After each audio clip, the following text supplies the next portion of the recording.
Olha só, o pessoal no gabinete do Lula está preocupado, tá? O comitê eleitoral do Lula não está tranquilo, não. Aqui, ó, surra na direita pode ser mais difícil do que Lula prometeu, dizem especialistas. O Lula está muito tranquilo, achando que vai ganhar a eleição de ano que vem muito fácil.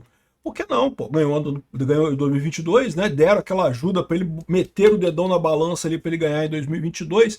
Proibiram propaganda da direita a qualquer custo. Ano que vem, ele acha que vai fazer a mesma coisa. Mais do que isso, o Lula está quebrando completamente o governo brasileiro, botando dinheiro como se não houvesse amanhã no ano que vem, exatamente para ele poder comprar voto e dar um sentimento de que está tudo bem no governo e coisa e tal, tudo bem na economia brasileira, porque a visão dele é muito simples, né? Se ele quebrar a economia do Brasil e não se eleger, problema do próximo presidente, o próximo presidente que vai se ferrar com esse negócio. Se ele quebrar a economia brasileira e se eleger, foda-se, né? Ele se elegeu, tem mais 4 anos de roubalheira, ele dá um jeito lá, tampa o buraco lá, culpa o Bolsonaro, diz que a culpa foi do Bolsonaro há 4 anos atrás, eu não sei o que lá. Ou seja, o Lula está muito tranquilo com a eleição do ano que vem, mas como está todo mundo avisando, e eu também tenho avisado com muita frequência aqui, as coisas não estão tão bem assim para o Lula como o Lula imagina, né? Existe o risco do Lula ganhar? Existe, eu sou o primeiro a reconhecer, não vou dizer que não tem nenhuma chance do Lula ganhar, não, não é isso. Mas as chances são melhores para o Flávio Bolsonaro. Eu sou Peter Turguniev, esse é o canal Ancapso, e essas notícias foram sugeridas por Preço da Liberdade é Eterna Vigilância, Papa Leão 15 e várias outras pessoas. Obrigado aí ao pessoal que sugeriu notícias lá no nosso site, no visãolibertaria.com, e obrigado a você que está assistindo o nosso vídeo. Se você gosta do nosso conteúdo, por favor, deixe o seu like, se inscreva aqui no canal, né? Então vocês sabem que quando o Bolsonaro anunciou Flávio Bolsonaro como o candidato da direita em 2026, muita gente na esquerda comemorou. E pronto, Lula ganhou, já era, não tem mais chance, agora é Lula e não sei o que lá. E eu avisei para vocês que, olha, essa coisa não é bem assim não, tá? É verdade, eu concordo, o Tarcísio teria muito mais facilidade de ganhar do Lula do que o Flávio Bolsonaro, porque o Tarcísio teria a capacidade de unir mais setores ao centro do que o Flávio Bolsonaro, mas o Flávio Bolsonaro não é um mau candidato. Ele tem o nome Bolsonaro, que é o mais importante de tudo, e ele tem também uma capacidade muito boa, ele tem uma visão, uma personalidade política própria dele, que ele consegue passar isso muito bem. Eu acredito que ele tem uma chance muito grande. Olha só o que diz aqui a declaração dura do presidente em pleno discurso de palanque reacende o debate sobre o cenário eleitoral. A declaração do Lula sobre a possibilidade de dar uma surra na direita nas eleições presidenciais de 2026 elevou o tom do embate político e reacendeu o debate sobre o real grau de vantagem do petista no cenário eleitoral. Porque está todo mundo comemorando. Não porque o Lula tem 10 pontos de vantagem, porque o Lula tem 15 pontos de vantagem, e eu estou falando para vocês, o Flávio começou agora a campanha. A campanha começou neste momento, pouca gente está sabendo, até que o Bolsonaro apoiou o Flávio Bolsonaro para presidente. Quanto mais quem é o Flávio, quais são as ideias dele, qual é a proposta dele. Ele está agora começando a fazer articulação, procurando alguém na área de economia, procurando alguém na área de política. Eu tenho certeza que ele tem todas as ferramentas para ajeitar esse troço, né? Embora Lula demonstre confiança e explore a fragmentação do campo oposicionistas, analistas apontam que o caminho para uma vitória ampla está longe de ser simples, né? Durante o evento em São Paulo, o presidente associou o adversário ao negacionismo, à conduta da pandemia e afirmou que o país não pode permitir o retorno da extrema-direita ao poder.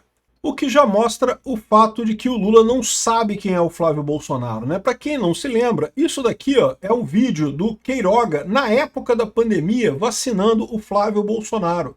O Flávio Bolsonaro se vacinou imediatamente lá nas primeiras ondas de vacinação e coisa e tal. E eu tenho certeza que muita gente que segue o meu canal aqui não gosta de vacina, acha que essa vacina foi errada. Eu mesmo tenho minhas desconfianças sobre essa vacina da Covid propriamente dita, mas eu mesmo tomei as vacinas também, não tem nada demais, não vi nada demais nessa história aí. Não acredito em teoria da conspiração, de que a vacina faz mal e não sei o que lá, não acredito nisso. E o mais importante, eu acho que do ponto de vista eleitoral, isso aqui ajuda o Flávio. Isso quebra a perna do Lula de chamar o Flávio Bolsonaro de negacionista. O Jair Bolsonaro, eles conseguem negar. Por quê? Porque o Jair Bolsonaro, de fato, não tomou a vacina, falou que não tomou a vacina. E, de novo, eu acho que a posição do Bolsonaro é muito correta. Ninguém deve ser obrigado a tomar vacina nenhuma. Isso é o correto. Forçar vacinação nunca deu certo em lugar nenhum do mundo. E, ao contrário, você cria uma resistência na sociedade que gera efeitos piores no longo prazo, né? O Brasil não tem um movimento anti-vaxxer. O Brasil não tem. Tem meia dúzia de pessoas que não gostam de vacina. A maior parte das pessoas toma a vacina com muita vontade. É só você ver a questão da pandemia. Quando teve a vacina da pandemia, tinha fila nos postos de saúde para o pessoal tomar a vacina. Olha que bom, o brasileiro gosta de vacina, o que está correto, é uma coisa positiva realmente. Agora, você forçar o brasileiro a tomar vacina, primeiro, você não ganha nada, porque se as pessoas já estão tomando vacina de forma voluntária, você não ganha nada obrigando elas a tomar vacina. Ah, mas tem uma meia dúzia que não tomou. Tá, mas essa meia dúzia que não tomou não faz diferença. No final das contas, estatisticamente não faz diferença.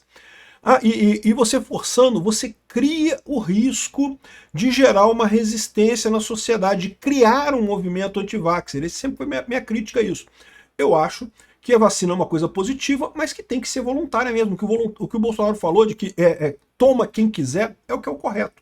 Enfim, mas essa ideia do Lula de jogar que o Flávio Bolsonaro é negacionista vai esbarrar nisso daqui, ó. Olha o Flávio Bolsonaro tomando a vacina aqui. Na época da vacinação aqui, não foi depois, não, foi na época mesmo, lá no momento certo, lá da fila da vacina, ele tomou a vacina e coisa e tal. Então, ou seja, não vai colar esse troço com o Flávio Bolsonaro, né? Segundo o cientista político Gabriel Amaral, a fala de Lula deve ser compreendida mais como estratégia política do que como leitura objetiva do cenário eleitoral. Traduzindo, o Lula quer cantar de galo, quer dizer, não, que eu vou ganhar, por favor, me apoiem, porque eu vou ganhar. A verdade é que o Lula está sentindo um medo muito grande de perder apoio nas eleições. O Centrão está abandonando o Lula, porque sabe que o Lula vai ser mal avaliado nas eleições. À medida que a gente for chegando perto das eleições, a situação do Lula vai ficar pior.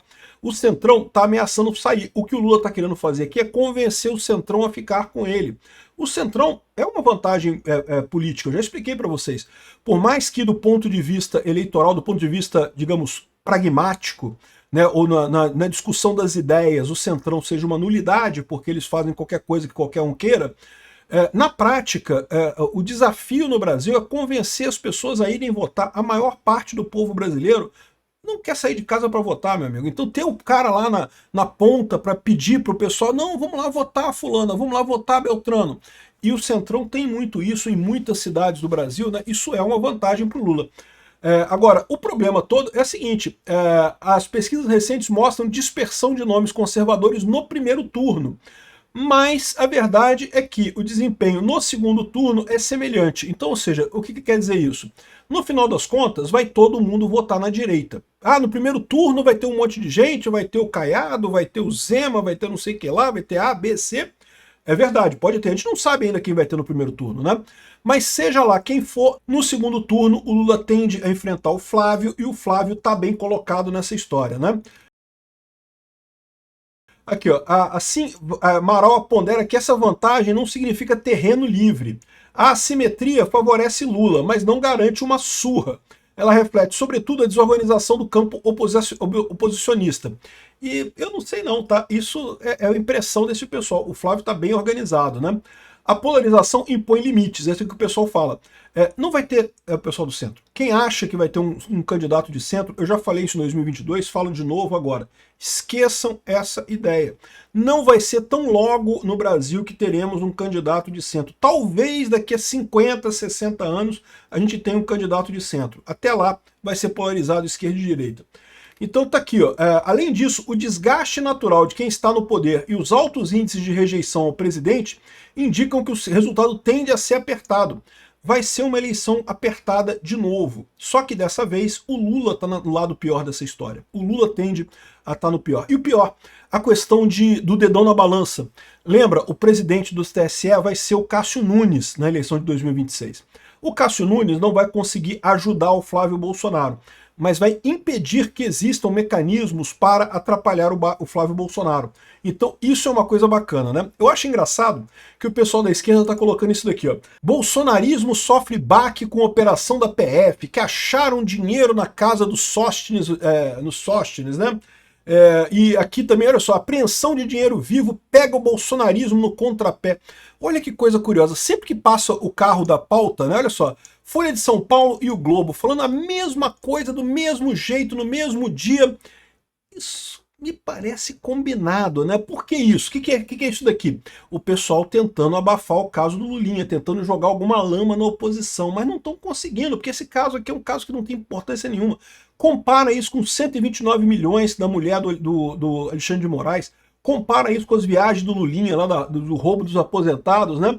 Então, o pessoal está aqui dizendo que, não, porque o bolsonarismo sofreu um baque com a operação. Eu não estou vendo isso não, tá?